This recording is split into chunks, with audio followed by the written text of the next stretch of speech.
www.thequran.com. والصلاة والسلام على من لا نبي بعده. أما بعد فأعوذ بالله من الشيطان الرجيم. بسم الله الرحمن الرحيم.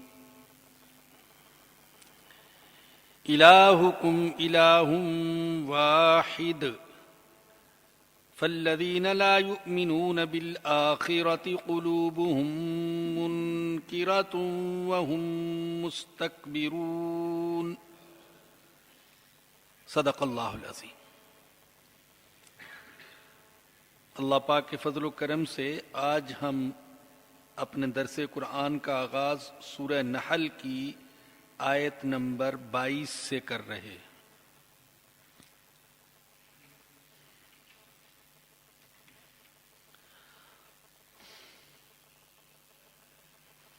اللہ فرماتے ہیں الہکم الہ واحد، تمہارا معبود ایک ہی معبود ہے.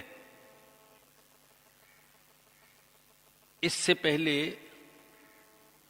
مشرکوں کے جھوٹے خود ساختہ معبودوں کی تردید تھی کہ جن کو تم معبود مانتے ہو وہ معبود بنائے جانے کے لائق نہیں. ایک سیدھی سی بات یہ بیان فرمائی کہ جن کو تم معبود مانتے ہو وہ کوئی چیز بھی پیدا کرنے کی صلاحیت نہیں رکھتے، کچھ بھی نہیں بنا سکتے، مچھر اور مکھی بھی نہیں بنا سکتے، بلکہ خود اپنے آپ کو بھی نہیں بنا سکتے. تم اپنے ہاتھوں سے ان کو بناتے ہو اور پھر ان کی پوجا پاٹ شروع کر دیتے ہو. پھر جن کو تم معبود بناتے ہو وہ مردہ ہیں، بے حس ہیں، ان کے اندر کوئی زندگی نہیں ہے اور انہیں کچھ خبر نہیں کہ ان کی عبادت کرنے والوں کو کب اٹھایا جائے گا، قیامت کب قائم ہوگی، انہیں کچھ پتہ نہیں ہے. تو ان جھوٹے معبودوں کی تردید کے بعد اب سچے معبود کا ذکر ہے. الہکم الہ واحد، تمہارا معبود ایک ہی معبود ہے. اور یہ حقیقت ہے کہ دنیا کے جتنے بھی مذاہب اللہ کو ماننے والے ہیں تو ان کے ہاں جو بنیادی تصور ہے وہ ایک ہی خدا کا ہے. یہودی تو ہیں ہی ایک خدا کے ماننے والے، یہودی شرک نہیں کرتے، ان کے اندر اور بہت سی خرابیاں اور کمزوریاں پائی جاتی ہیں مگر وہ شرک نہیں کرتے.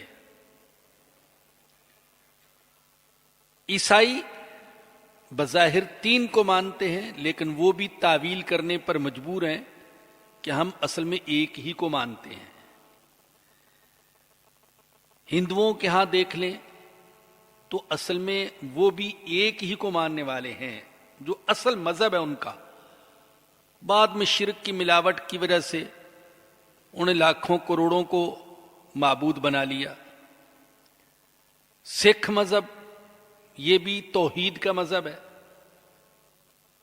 ایک ہی خدا کو مانتے ہیں، ایک سے زیادہ کو نہیں. اور الحمدللہ ہم مسلمان تو ایک ہی معبود کی عبادت کرنے والے ہیں، ایک ہی اللہ سے امیدیں، اسی سے دعائیں، اسی پر توکل، اسی سے محبت، اسی کا خوف اور اسی کی عبادت.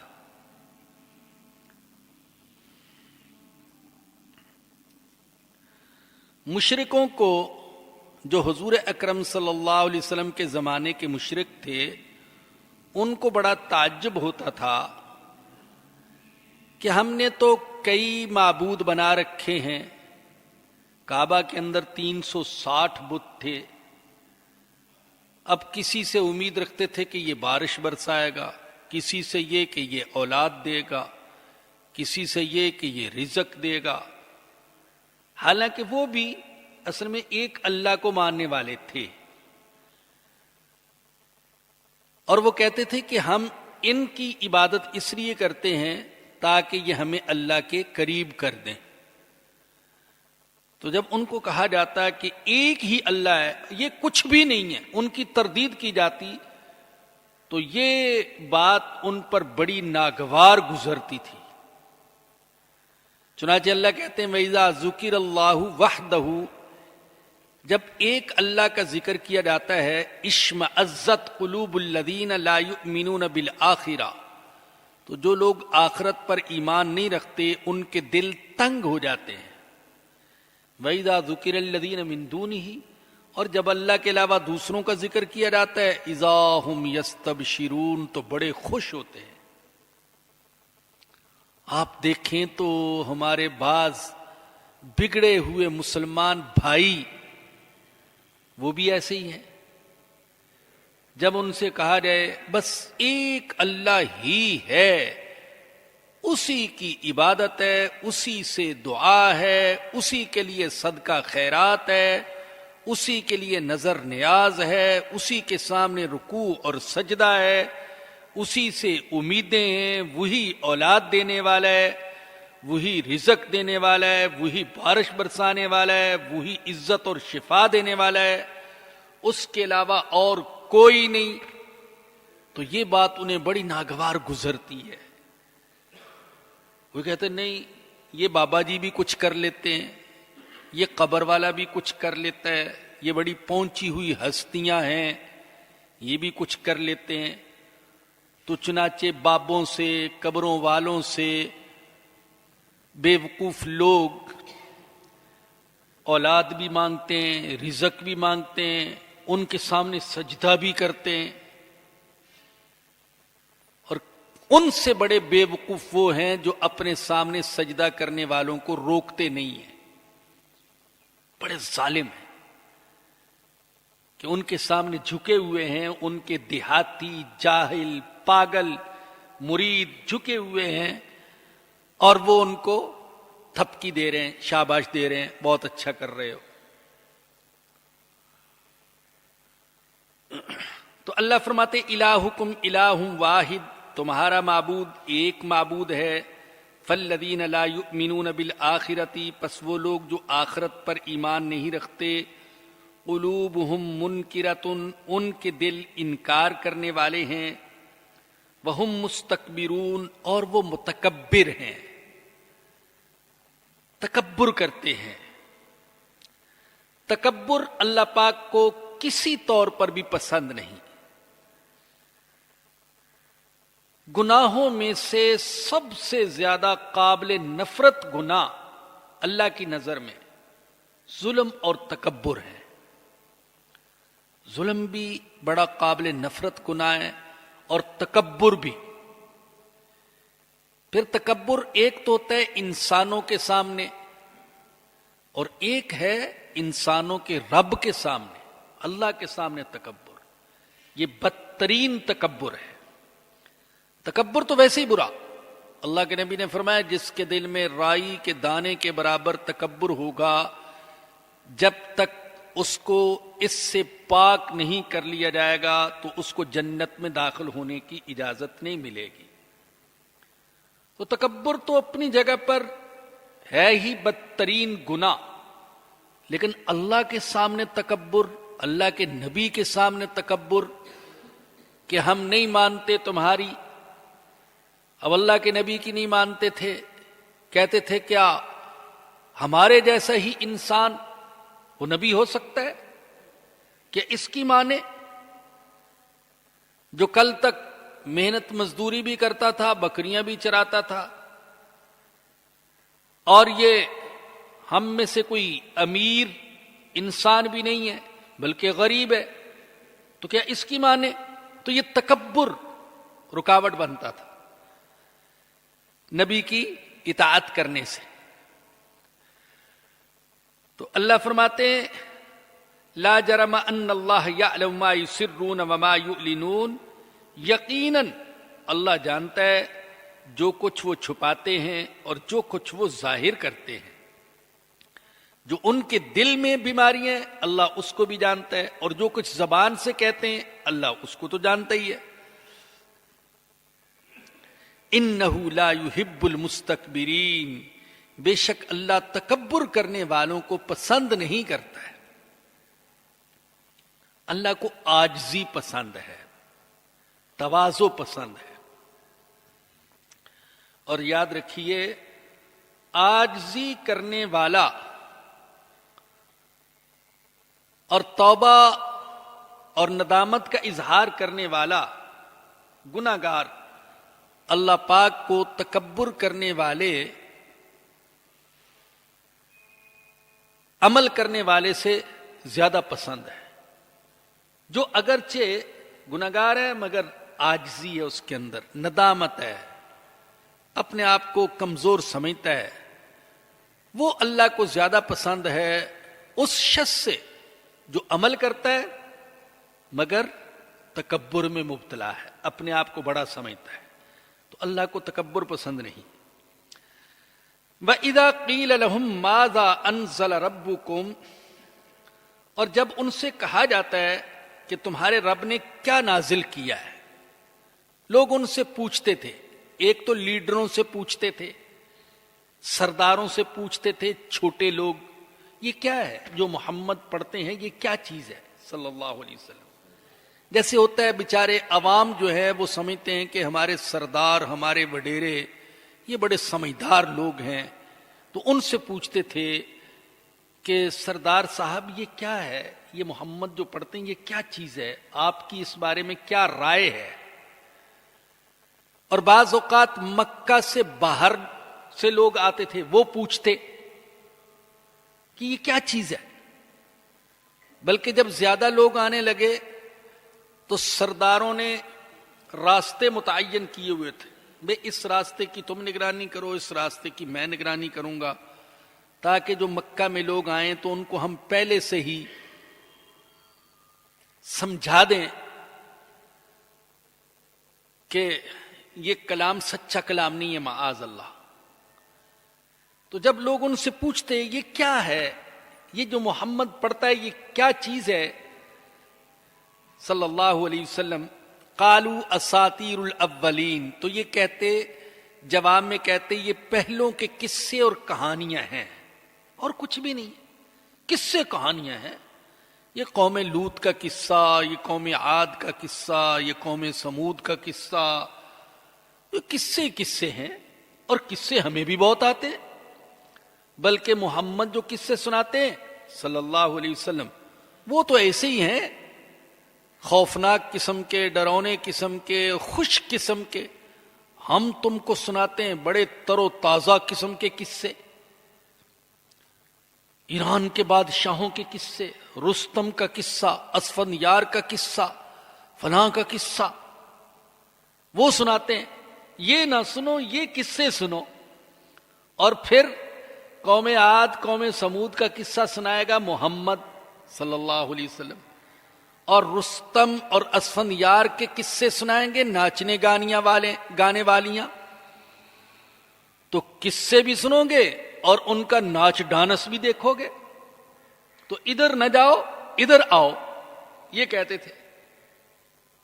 حقیقت یہ کہ آج کا جو یہ غلیظ میڈیا ہے یہ بھی یہی کر رہا ہے، یہی کام کر رہا ہے. مسجد کی طرف نہ جاؤ، قرآن کی محفل میں نہ جاؤ، قرآن نہ سنو نہ پڑھو، ادھر آؤ. زبان سے نہیں کہتے وہ ادھر نہ جاؤ، لیکن انہوں نے ماحول ایسا بنا دیا کہ جو اس ماحول کا عادی ہو جائے وہ پھر ادھر نہیں آتا، ادھر ہی جاتا ہے. وہاں ڈرامے ہیں، وہاں فلمیں ہیں، وہاں گانے ہیں، وہاں خوبصورت چہرے ہیں. تو یہ کھینچنے کے لیے ادھر آؤ ادھر نہ جاؤ. اور یہ جو زمانے جاہلیت کے سردار کہتے تھے اور حضور کے زمانے کے مشرک کہتے تھے کہ یہ پہلوں کے قصے اور کہانیاں ہیں. یہ صرف وہ نہیں کہتے تھے، آج کے زمانے کے روشن خیال لوگ وہ بھی یہی کہتے ہیں. یورپ والے یہی کہتے ہیں معاذ اللہ کہ یہ قرآن اللہ کا کلام نہیں ہے، یہ تو قصے کہانیاں ہیں. لوگوں کو ورغلانے کے لیے وہ کہتے ہیں تاکہ لوگوں کے دل میں قرآن کا احترام نہ رہے. پھر قرآن کی بے ادبی کرتے ہیں، جیسا کہ آپ دیکھ رہے ہیں. معاذ اللہ، کبھی ہمارے مسلمان قیدیوں کا دل دکھانے کے لیے ان کے سامنے قرآن کو پیروں تلے روندتے ہیں، کبھی باتھ روم میں قرآن کے اوراق کو بہاتے ہیں. اور ابھی بلگرام میں قرآن کریم کو جلایا گیا اور غیرت مند افغانیوں نے اس پر سخت احتجاج کیا، اور اب تک جاری ہے احتجاج. اللہ ان کو جزا دے، اب تک احتجاج جاری ہے قرآن کی بے ادبی اور بے حرمتی پر. اس لیے کہ مسلمان کتنا ہی گناہ گار کیوں نہ ہو، وہ حضور اقدس صلی اللہ علیہ وسلم اور قرآن کی بے ادبی اور بے حرمتی برداشت نہیں کر سکتا. تو یہ لوگوں کو ورغلانے کے لیے ایسا کہتے ہیں. اللہ فرماتے ہیں وَإِذَا قِيلَ لَهُم مَاذَا أَنزَلَ رَبُّكُمْ، جب ان سے کہا جاتا ہے کیا نازل کیا ہے تمہارے رب نے، قَالُوا أَسَاطِيرُ الْأَوَّلِينَ، کہتے ہیں پہلوں کے قصے اور کہانیاں ہیں. اللہ فرماتے ہیں اس کا نتیجہ کیا نکلے گا؟ ان کی باتیں سن کر کچھ لوگ گمراہ ہوں گے. تو جو گمراہ ہوں گے ان کے گناہوں کے وبال کا کچھ حصہ بھی ان پر پڑے گا. تو دو وبال آئیں گے ان پر، ایک اپنی گمراہی کا وبال اور دوسرا ان لوگوں کی گمراہی کا وبال جن کو یہ گمراہ کر رہے ہیں. لِيَحْمِلُوا أَوْزَارَهُمْ كَامِلَةً يَوْمَ الْقِيَامَةِ، اس کا نتیجہ یہ نکلے گا کہ یہ اپنے بوجھ اٹھائیں گے کامل طور پر قیامت کے دن. وَمِنْ أَوْزَارِ الَّذِينَ يُضِلُّونَهُمْ بِغَيْرِ علم، اور ان لوگوں کے گناہوں کا بھی کچھ حصہ اٹھائیں گے جن کو یہ گمراہ کرتے ہیں بغیر کسی علم کے. تو دیکھیں یہ اصول ہے، جو شخص کسی کو ہدایت کے راستے پر چلائے اور خود بھی ہدایت کے راستے پر چلے تو اس کو اپنے چلنے کا بھی ثواب ملتا ہے، اور جن کو وہ ہدایت کے راستے پر چلاتا ہے ان کے ثواب میں بھی اس کا حصہ ہوتا ہے. اسی طریقے سے جو کسی کو گمراہ کرے اور خود بھی گمراہی پر چلے تو اپنی گمراہی کی سزا بھی اسے، اور جن کو گمراہ کرے گا ان کی گمراہی میں بھی اس کا حصہ ہوگا. چنانچہ ایک حدیث میں آتا ہے رسول اللہ صلی اللہ علیہ وسلم نے فرمایا من دعا الی ہدن، جو شخص دعوت دے گا ہدایت کے راستے کی طرف، کان لہ ذالک من الاجر مثل اجور من تبعہ، اسے اللہ پاک اتنا ہی اجر دے گا جتنا اس کی بات سن کر ہدایت کے راستے پر چلنے والوں کو اجر ملے گا. لیکن اس کا یہ مطلب نہیں کہ اللہ ان کے اجر میں سے کچھ کمی کر کے اس کو دے دے گا، نہیں. فرمایا کہ لا ينقص من اجورہم شیئا، لا ينقص ذلک من اجورہم شیئا، اس کو اجر دینے کی وجہ سے ان لوگوں کے اجر میں کوئی کمی نہیں آئے گی جو اس کی بات سن کر ہدایت کے راستے پر چلیں گے. اللہ اکبر. اور جو گمراہی کی دعوت دے گا تو اس سے ان گمراہی کے راستے پر چلنے والوں کے گناہ میں وہ بھی شریک ہوگا، اور خود ان کے گناہ میں بھی کوئی کمی واقع نہیں ہوگی. تو بھائی کوشش یہ کی جائے کہ ہم کسی کو ہدایت کے راستے پر چلانے والے بنے، گمراہی کے راستے پر چلانے والے نہ بنے. جس نے کسی کو ہدایت کے راستے پر چلا دیا، کوئی ہدایت کا راستہ کھول دیا، جب تک وہ لوگ ہدایت کے راستے پر چلتے رہیں گے اس کو اجر و ثواب ملتا رہے گا. تو اس کو کہتے ہیں صدقہ جاریہ. یہ صدقہ جاریہ ہے. یہ مسجد بنا دینا یہ صدقہ جاریہ، یہ مدرسہ بنا دینا یہ صدقہ جاریہ، یہ کنواں کھدوا دینا یہ صدقہ جاریہ، یہ ہسپتال بنا دینا صدقہ جاریہ، یہ دینی کوئی خدمت کر دینا، کوئی کتاب لکھ جانا، کوئی کتاب دے جانا، کسی کو حافظ بنا دینا، یہ صدقہ جاریہ. تو صدقہ جاریہ کی کوشش کرنی چاہیے کہ ہمارے لیے اللہ پاک کچھ صدقہ جاریہ فرما دے، کوئی ایسی صورت بنا دی جائے کہ صدقہ جاریہ میں ہمارا کچھ نہ کچھ حصہ ہو جائے، تاکہ ہمارے دنیا سے جانے کے بعد بھی ہمیں اس صدقہ جاریہ میں سے اللہ پاک اجر و ثواب عطا فرماتے رہیں. تو فرمایا کہ لِيَحْمِلُوا أَوْزَارَهُمْ كَامِلَةً يَوْمَ الْقِيَامَةِ، تاکہ یہ اپنے بوجھ اٹھائیں کامل طور پر قیامت کے دن. وَمِنْ أَوْزَارِ الَّذِينَ يُضِلُّونَهُمْ بِغَيْرِ علم، اور ان لوگوں کا بوجھ بھی اٹھائیں جن کو یہ گمراہ کرتے ہیں بغیر علم کے. بغیر علم کے، اس کا معنی کیا ہے بغیر علم کے؟ ایک مطلب تو یہ ہے کہ یہ لوگوں کو گمراہ کرتے ہیں بغیر کسی تحقیق کے. ان گمراہ کرنے والوں کو پتہ ہی نہیں ہے، بغیر تحقیق کے الٹی سیدھی باتیں کرتے ہیں اور لوگ گمراہ ہو جاتے ہیں. اور دوسرا مطلب یہ ہے کہ جن لوگوں کو یہ گمراہ کرتے ہیں ان بے وقوفوں کو پتہ ہی نہیں ہے کہ ہمارے لیڈر تو گمراہ ہے. اکثریت ایسی ہے، ہمارا پیر تو خود ہی گمراہ ہے، ان کو پتہ ہی نہیں ہے. اب یہ کتوں والی سرکار، یہ کاواں والی سرکار، اور یہ گھوڑے شاہ اور یہ گدے شاہ اور فلاں شاہ ایسے بنے ہوئے، اب لوگ ان کے پیچھے چل رہے. اب پیر نہ نماز پڑھتا ہے، نہ روزہ رکھتا ہے، نہ شریعت کے مطابق چلتا ہے، بالکل کوئی دین کا کام نہیں کرتا. اب یہ اس کے پیچھے پیچھے چل رہے ہیں، اس کو سمجھتے ہیں کہ یہ بہت پہنچا ہوا ہے، اور ان کو پتہ ہی نہیں کہ یہ تو خود گمراہ ہے، تو گمراہ کے پیچھے چل رہے ہیں. تو اللہ فرماتے ہیں یہ لوگوں کو گمراہ کرتے ہیں بغیر علم کے، یعنی لوگوں کو ان کے گمراہ ہونے کا پتہ نہیں ہے.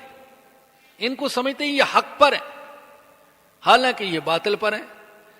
یہی حال آج کل کے بعض ماڈرن قسم کے پروفیسروں، مدرسوں اور دانشوروں کا ہے. اب لوگوں کو وہ الٹے سیدھے مسئلے بتا رہے، اور لوگ ان کو بڑا صاحب مطالعہ، بڑا علامہ سمجھ کر ان کے پیچھے پیچھے چل رہے ہیں.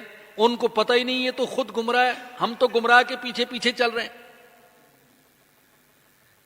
اللہ اکبر. تو اللہ کے نبی نے ایک حدیث میں فرمایا کہ دیکھو یہ سیدھا راستہ ہے، خط کھینچا، یہ سیدھا راستہ ہے، اور دونوں طرف خط کھینچے، ادھر بھی ادھر بھی ادھر بھی ادھر، دائیں بائیں. فرمایا کہ دیکھو یہ تو سیدھا راستہ ہے، یہ گمراہی کے راستے ہیں، اور ہر راستے پر کوئی نہ کوئی پیشوا گمراہ شخص بیٹھا ہوا ہے. وہ کہتے ہیں ادھر آ جاؤ، وہ کہتے ہیں ادھر آ جاؤ، سب اپنی اپنی طرف بلا رہے ہیں، اپنی اپنی بولی بول رہے ہیں. تو تم کوشش کرو کہ سیدھے راستے پر چلتے جاؤ، نہ دائیں جاؤ نہ بائیں جاؤ، ورنہ بھٹک جاؤ گے. تو قرآن اور سنت کے راستے پر چلتے جاؤ تو گمراہ نہیں ہوگے. الا ساء ما یزرون، بہت برا بوجھ ہوگا جو ان کو اٹھانا پڑے گا قیامت کے دن، بدترین بوجھ. بھئی ہم تو اپنے گناہوں کا بوجھ نہیں اٹھا سکتے، اللہ نہ کرے ہمیں دوسروں کے گناہوں کا بوجھ اٹھانا پڑے تو ہمارا کیا بنے گا. تو اللہ فرماتے ہیں بہت برا بوجھ ہوگا جو ان کو اٹھانا پڑے گا. تو اسلامی اعتبار سے پیر بننا، لیڈر بننا، پیشوا بننا یہ بڑا مشکل کام ہے. سوچ سمجھ کر قدم رکھنے کی بات ہے. ایسا نہ ہو کہ پیشوا صاحب خود گمراہ ہوں اور دوسروں کو گمراہی کے راستے پر چلا دیں، تو اپنی گمراہی بھی ان کے سر پر اور دوسروں کی گمراہی کا بوجھ بھی ان کے سر پر. قد مکر الذین من قبلہم، اللہ فرماتے ہیں ان سے پہلے لوگوں نے بھی بڑی تدبیریں کی، بڑے منصوبے بنائے اس اسلام کو ناکام بنانے کے لیے، اللہ کے پیغام کو ناکام بنانے کے لیے بڑے منصوبے بنائے۔ فَأَتَى اللَّهُ بُنْيَانَهُمْ مِنَ الْقَوَاعِدِ، تو اللہ نے ان کے منصوبوں کی عمارت بنیاد سے اکھیڑ دی۔ فَخَرَّ عَلَيْهِمُ السَّقْفُ مِنْ فَوْقِهِمْ، پس اس کی چھت اوپر سے ان کے اوپر آ گری۔ وَأَتَاهُمُ الْعَذَابُ، اور ان پر عذاب آیا، مِنْ حَيْثُ لَا يَشْعُرُونَ، ایسی جگہ سے جہاں سے وہ عذاب آنے کا شعور نہیں رکھتے تھے، جہاں سے عذاب آنے کا ان کو خیال نہیں تھا۔ یہ کون لوگ ہیں جنہوں نے ایسی عمارت بنائی؟ بہت سے مفسرین نے نمروز کا نام لکھا ہے، جس کو نمرود بھی کہتے ہیں، نمروز بن کنعان، اس کا قصہ لکھا ہے کہ اس نے بابل شہر میں کئی منزلہ عمارت بنائی تھی۔ بعض حضرات کہتے ہیں کہ 5000 ہاتھ اونچی عمارت تھی، تو آپ سمجھ لیں کہ 5000 فٹ بلند و بالا عمارت۔ تو اللہ نے اس عمارت کو گرا دیا، تو بعض حضرات کہتے ہیں اس عمارت کا ذکر ہے، لیکن بظاہر یہ تمثیل ہے جس میں ان تمام واقعات کی طرف اشارہ ہے جو حق اور باطل کی کشمکش کے نتیجے میں ظاہر ہوئے۔ تو اس میں کافر اور مشرک منصوبے بناتے رہے، اسلام کے دشمن منصوبے بناتے رہے، انبیاء کے دشمن منصوبے بناتے رہے انبیاء کو ناکام بنانے کے لیے، ہر نبی کے مخالفین نے منصوبے بنائے، لیکن اللہ نے ان کے منصوبوں کو ناکام بنا دیا۔ خود ہمارے آقا حضرت محمد الرسول اللہ صلی اللہ علیہ وسلم کے دشمنوں نے آپ کو، اسلام کو ناکام بنانے کے لیے بڑے منصوبے بنائے، بڑی تدبیریں کی۔ اللہ فرماتے ہیں وَقَدْ مَكَرُوا مَكْرَهُمْ وَإِنْ كَانَ مَكْرُهُمْ لِتَزُولَ مِنْهُ الْجِبَالُ، انہوں نے بڑی تدبیریں کی، بڑے منصوبے کیے، بڑے منصوبے بنائے۔ اللہ فرماتے ہیں ایسے منصوبے تھے کہ لگتا تھا کہ ان منصوبوں سے تو پہاڑ بھی اپنی جگہ سے ہٹ جائیں گے، پہاڑوں کو بھی ہٹا دیں گے، ایسے منصوبے۔ کبھی حضور اکرم صلی اللہ علیہ وسلم کو قتل کرنے کے منصوبے، کبھی لوگوں کو گمراہ کرنے کے منصوبے، لوگوں کو متنفر کرنے کے منصوبے۔ آپ حضور کی زندگی دیکھیں، کتنی آزمائشوں سے گزرے، کتنے ہی مواقع ایسے تھے کہ آج تو چونکہ یہ دور گزر چکا تو اتنا تعجب نہیں ہوتا، لیکن اگر آپ گہرائی میں جا کر سیرت کا مطالعہ کریں تو کتنے ہی ایسے مواقع آئے کہ لگتا تھا کہ حضور تو بس ختم ہو گئے اور یہ اسلام کا پیغام آگے نہیں چل سکے گا، لیکن اللہ کہتے ہیں کہ ان کے منصوبوں کی عمارت کو میں نے ان کے اوپر ہی گرا دیا، وہ خود اس عمارت کے نیچے دب کر تباہ ہو گئے۔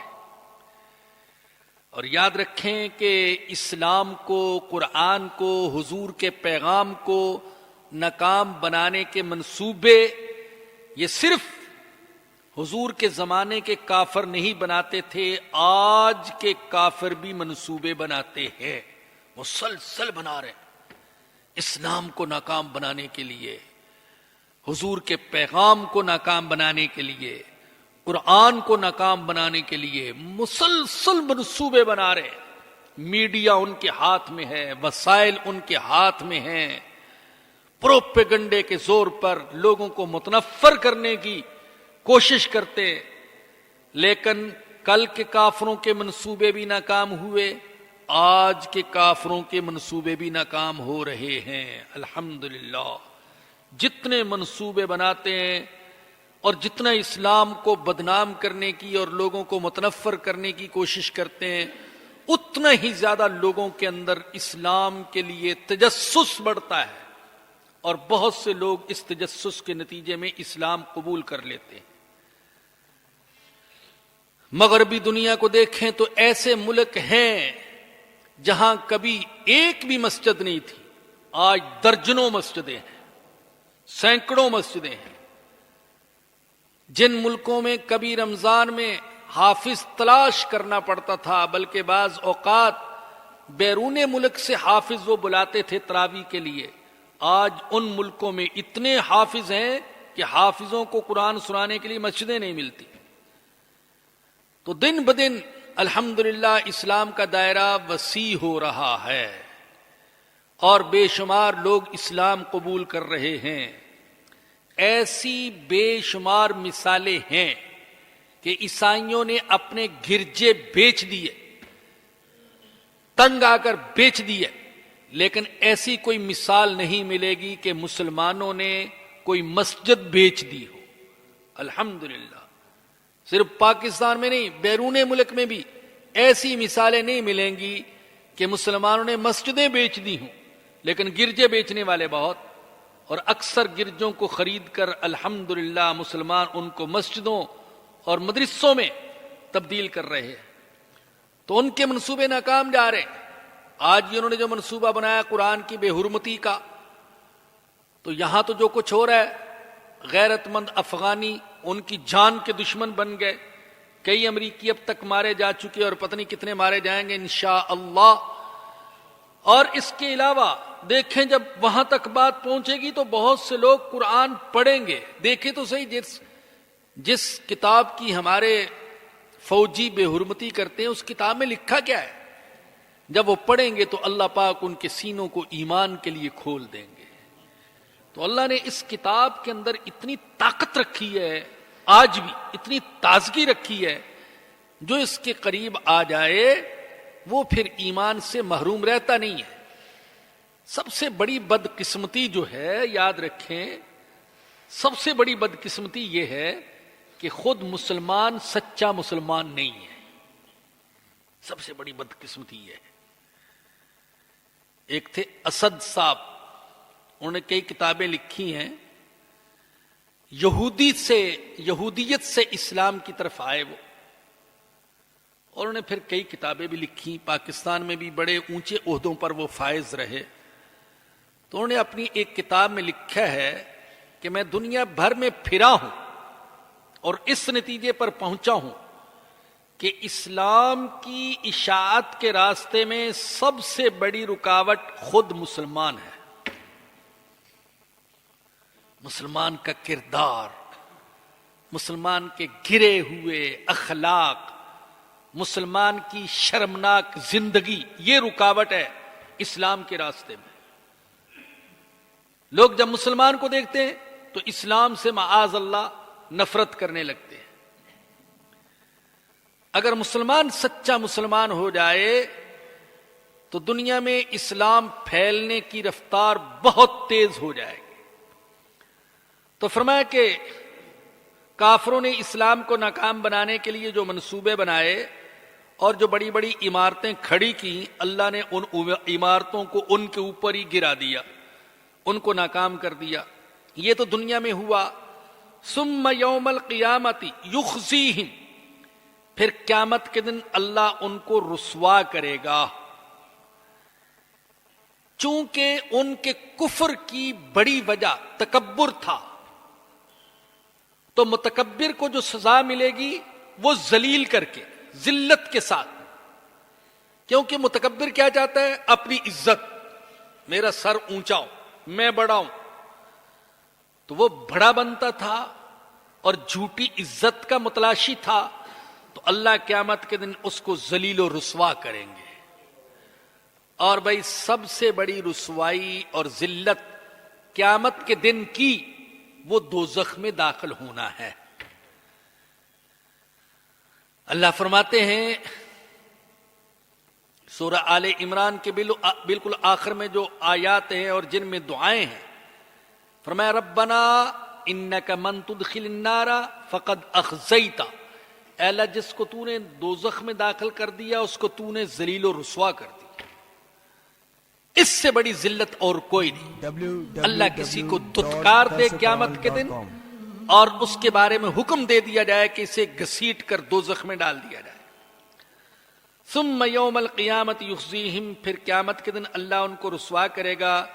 وَيَقُولُ أَيْنَ الشُّرَكَائِيَ الَّذِينَ كُنْتُمْ تُشَاقُّونَ فِيهِمْ، اور اللہ ذلیل کرنے کے لیے برسر عام ان سے سوال کرے گا، کہاں ہیں میرے وہ شریک جن کے بارے میں تم جھگڑتے تھے، جن کو تم سمجھتے تھے کہ یہ اللہ کے شریک ہیں، یہ اللہ کو مجبور کر سکتے ہیں، اللہ کے فیصلوں کو بدل سکتے ہیں، بتاؤ کہاں ہیں وہ؟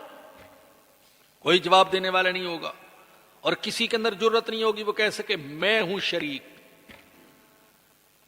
حتیٰ کہ اللہ کے پیغمبر، عظیم پیغمبر حضرت عیسیٰ علیہ السلام، جن کو عیسائی دنیا نے معبود کا درجہ دے دیا، اللہ کے بیٹے کا درجہ دے دیا، تو اللہ ان سے پوچھیں گے، قرآن کہتا ہے یا عیسیٰ ابن مریم، اے عیسیٰ مریم کے بیٹے، اَأَنْتَ قُلْتَ لِلنَّاسِ اتَّخِذُونِي وَأُمِّيَ إِلَٰهَيْنِ مِن دُونِ اللَّهِ، کیا تم نے لوگوں کو کہا تھا کہ مجھے اور میری ماں کو معبود بنا لو اللہ کو چھوڑ کر؟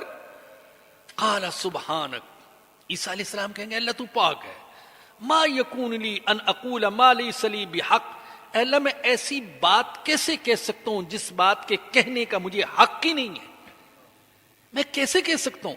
ان کنت قلتہ، اگر میں نے ایسی بات کہی، فقد علمت، تو جانتا ہے، تعلم ما فی نفسی ولا اعلم ما فی نفسک، میرے دل میں ہے جو کچھ وہ تو جانتا ہے اور تیرے دل میں جو کچھ ہے میں نہیں جانتا۔ انک انت علام الغیوب، بے شک تو غیب کا جاننے والا ہے۔ ما قلت لهم الا ما امرتنی به ان اعبدوا اللہ ربی وربکم، اے اللہ میں نے ان سے صرف یہ کہا تھا کہ اللہ کی عبادت کرو جو میرا رب بھی ہے اور تمہارا رب بھی ہے، میں تو ان سے یہ کہا تھا اللہ کی عبادت کرو، یہ نہیں کہا تھا کہ میری عبادت کرو۔ تو اللہ فرمائیں گے این شرکائی، کہاں ہیں میرے وہ شریک جن کے بارے میں تم جھگڑتے تھے؟ قال الذین اوتوا العلم، تو اہل علم کہیں گے ان الخزی اليوم والسوء، بے شک آج کا دن کافروں کی ذلت اور رسوائی کا دن ہے، علی الکافرین، آج کے دن کافروں پر ذلت اور برائی ہے۔ الذین تتوفاہم الملائکۃ ظالمی انفسہم، جن کی روحیں فرشتوں نے اس حال میں نکالی کہ وہ اپنے اوپر ظلم کرتے تھے، یعنی ظلم کرتے تھے کیا مطلب؟ کفر اور شرک کرتے تھے۔ فَأَلْقَوُا السَّلَمَ مَا كُنَّا نَعْمَلُ مِن سُوءٍ، تو پھر فرما برداری کا اظہار کرتے ہوئے وہ کہیں گے ہم کوئی برائی نہیں کرتے تھے، ہم نے کوئی برائی نہیں کی۔ بھلا کیوں نہیں، کیوں جھوٹ بولتے ہو؟ ان اللہ علیم بما کنتم تعملون، بے شک اللہ جانتا ہے جو کچھ تم کرتے تھے۔ فادخلوا ابواب جہنم خالدین فیہا، جہنم کے دروازوں میں داخل ہو جاؤ، ان میں ہمیشہ رہو گے۔ فلبئس مثوى المتکبرین، تکبر کرنے والوں کا ٹھکانہ بہت برا ہے۔ یہ تو تکبر کرنے والے ہوئے، اور ان کے مقابلے میں عاجزی کرنے والے، تقوی والے، گناہوں سے بچنے والے، ان کا کیا ہوگا؟ وقیل للذین اتقوا، اور سوال کیا گیا ان لوگوں سے جو اللہ سے ڈرنے والے تھے، ماذا انزل ربکم، تمہارے رب نے کیا نازل کیا ہے؟ کافروں سے تو سوال کیا گیا تھا نا کیا نازل کیا، تو انہوں نے کہا پہلوں کے قصے کہانیاں ہیں، لیکن اللہ سے ڈرنے والوں سے سوال کیا گیا تمہارے رب نے کیا نازل کیا؟ قالوا خیرا، کہیں گے بہترین کلام نازل کیا ہے، ایسا کلام نازل کیا ہے کہ یہ کلام ہمارے دل کی بہار ہے، ہماری آنکھوں کا نور ہے، ہمارے غموں اور پریشانیوں کا علاج ہے، اور یہ ہماری زندگی کا امام ہے، یہ ہمارا قبر کا ساتھی ہے، اور یہ ہمارا حشر کا سفارشی ہوگا انشاءاللہ۔ اللہ کے نبی نے فرمایا قیامت کے دن قرآن سفارش کرے گا اور اللہ قرآن کی سفارش کو رد نہیں کرے گا. یہ تو اللہ کا کلام ہے, اللہ کا کلام, اللہ کی صفت ہے. اللہ اپنی صفت اور اپنے کلام کی سفارش کو کیسے رد کر سکتے ہیں؟ تو جب تقوی والوں سے پوچھا جاتا ہے تمہارے رب نے کیا نازل کیا, تو وہ کہتے ہیں بہترین کلام. ارے بتا نہیں سکتے کہ کیسا کلام ہے, عجیب کلام ہے. اللہ اکبر. للذین احسنوا فی ہذہ الدنیا حسنہ, جو نیکی کرنے والے ہیں, احسان کرنے والے ہیں, ان کے لیے اس دنیا میں بھی بھلائی ہے. اس دنیا میں بھی بھلائی ہے. اس دنیا میں بھلائی کیا ہے؟ یاد رکھیں, سب سے بڑی بھلائی جو اس دنیا میں کسی کو مل سکتی ہے وہ ایمان ہے. سب سے بڑی بھلائی ایمان اور ایمانی زندگی, یہ سب سے بڑی بھلائی ہے بھائیوں. آج تو ہمارے ذہن میں بٹھا دیا گیا نا, سب سے بڑی زندگی, سب سے اونچی زندگی وہ کیا ہے؟ بڑا مکان ہو, بڑی گاڑی ہو, اور بڑا بینک بیلنس ہو, اور اونچا معیار زندگی ہو. یہ ہمارے ذہنوں میں بٹھا دیا گیا کہ سب سے بڑی بھلائی یہ ہے. حالانکہ ایک ایمان والے کی سوچئے کہ سب سے بڑی بھلائی وہ ایمان ہے اور ایمانی زندگی ہے. وَلَدَارُ الْآخِرَةِ خَيْرٌ, اس دنیا میں بھی بھلائی. میں عرض کر رہا تھا کہ اس دنیا میں بھلائی ایک تو ایمانی زندگی, پھر نیک اولاد اور قلبی سکون, عزت, فتح, مال غنیمت, یہ سب اس دنیا کی بھلائیاں ہیں. وَلَدَارُ الْآخِرَةِ خَيْرٌ, مگر آخرت کا گھر تو بہت ہی اچھا ہے, اس کا تو جواب ہی نہیں ہے. اس دنیا میں بھی بھلائی ہے لیکن آخرت کا گھر تو لاجواب ہے. وہاں کی نعمتوں کی کیفیت اور کمیت بیان ہی نہیں کی جا سکتی. کیسی نعمتیں ہیں وہاں, بیان ہی نہیں کی جا سکتی. وَلَنِعْمَ دَارُ الْمُتَّقِينَ, اور تقوی والوں کا گھر بہت اچھا ہے. وہ کیسا ہے اللہ تقوی والوں کا گھر؟ جنات عدن یدخلونہا, ہمیشہ کے باغات ہیں جن میں داخل ہوں گے. تجری من تحتہا الانہار, ان کے نیچے نہریں جاری ہوں گی. یہ ہماری محدود سی جو سوچ ہے اس کے مطابق اللہ بتا رہے, وگرنہ جنت کا صحیح نقشہ تو دنیا میں بیان ہی نہیں کیا جا سکتا, ناممکن ہے. یہ ایسی ہے جیسے کنویں کا کوئی مینڈک ہو, کنویں میں رہتا ہے, اس کی زندگی کنویں میں گزری, پیدا بھی کنویں میں ہوا, جوانی بھی اس کی مینڈک کی کنویں میں گزری. اب اس مینڈک کو کہ کہے ارے باہر تو یہ جو کنواں ہے نا جس میں تو رہتا ہے, باہر اتنا بڑا دریا ہے جس میں تیرے کنویں جیسے کروڑوں کنویں سما جائیں, ایسا سمندر ہے جس کے مقابلے میں تیرا کنواں جو ہے وہ ایک قطرے کی بھی حیثیت نہیں رکھتا. تو وہ مینڈک کہے گا بے وقوف پاگل, اس کنویں سے بڑی چیز بھی کی ہو سکتی ہے, اس کنویں سے زیادہ پانی کہیں ہو سکتا ہے؟ یہ دیکھ میں نے چھلانگ لگائی, یہ گیا, وہ گیا, ادھر گیا, ادھر گیا, یہاں مزے ہی مزے, اس سے زیادہ پانی کہاں ہو سکتا ہے؟ اس سے بڑی کشادہ جگہ کہاں ہو سکتی ہے؟ اس بیچارے کو تو پتہ ہی نہیں. تو ہمیں جب کہا جاتا ہے ارے جنت اتنی بڑی ہوگی, اتنی بڑی ہوگی, تو یہ بیچارے سوچتے ہیں یہاں تو 100 گز کا پلاٹ بھی بڑی مشکل سے ملتا ہے, اور مولوی صاحب کہتے ہیں کہ اتنی بڑی جنت ہوگی, کیسے ہوگی؟ اس کی سمجھ میں نہیں آتا. تو ہمیں سمجھانے کے لیے اللہ کہتے ہیں ایسی جنت ہوگی, اس کے ساتھ ساتھ نہریں جاری ہوں گی. تو یہ ایک حسین منظر ہے, وگرنہ جنت کی پوری حقیقت تو اس دنیا میں سمجھ میں آ ہی نہیں سکتی. لہم فیہا ما یشاؤون, جنت میں ان کو وہ ملے گا جو یہ چاہیں گے. اللہ اکبر, یہ مختصر سی بات. ارے جو چاہو گے مل جائے گا, ہر چاہت پوری ہوگی. اللہ اکبر. دیکھیے دنیا میں کوئی انسان ایسا نہیں ہے جس کی ہر چاہت پوری ہو جائے. کوئی بڑے سے بڑا تاجر, بڑے سے بڑا صنعت کار, بڑے سے بڑا ذمہ دار,